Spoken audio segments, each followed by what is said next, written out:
Team owner Mike Brown calls it a more sizable undertaking than people understand. Expresses concern about risk if a crowd isn't ticketed, having adequate security and staff. Local leaders are trying to flesh all this out, but he doesn't sound keen on it. I don't know just where it will go. On the other hand, with all this, it's exciting to think about. We have other venues for this kind of celebration just up the street in the Banks.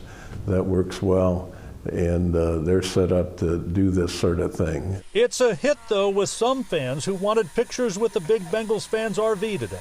I think it'll be wonderful if you really let the fans come in here and watch the game together. Like, you never know when the next time this may happen. But two of the decision makers at the county level raised several concerns. Hamilton County remains in a state of emergency due to COVID.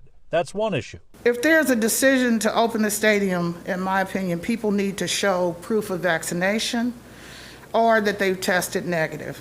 The level of interest is another. You don't want to throw a party, bring full staff in, and then have a handful show up and leave when they get bored. Is this going to be, 1,000 people or 50,000 people? I mean, these are the kinds of things we really need to know, not only for interest's sake, but also security sake, vendors, all the rest of it. Commissioner Alicia Reese, if we don't do it, I think it's a missed opportunity. Is the only one of the three gung-ho on it at the moment. Are they going to come in and stand around like the Who concert? That's the fear.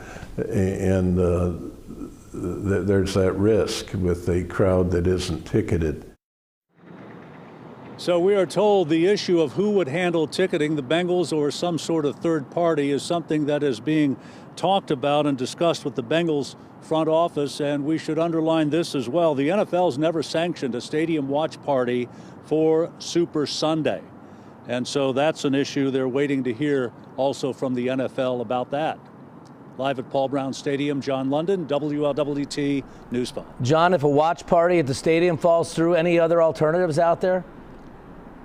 There are, and I'm told that's a certainty. Mayor Aftab Puraval telling us today that the city is not ready to release details just yet, but you're going to have several gathering spots, Mike, with screens at the Banks, Fountain Square, Washington Park. There may be some other locations as well. All right, John London leading the way with Everything Who Day. Thank you so much there from the stadium.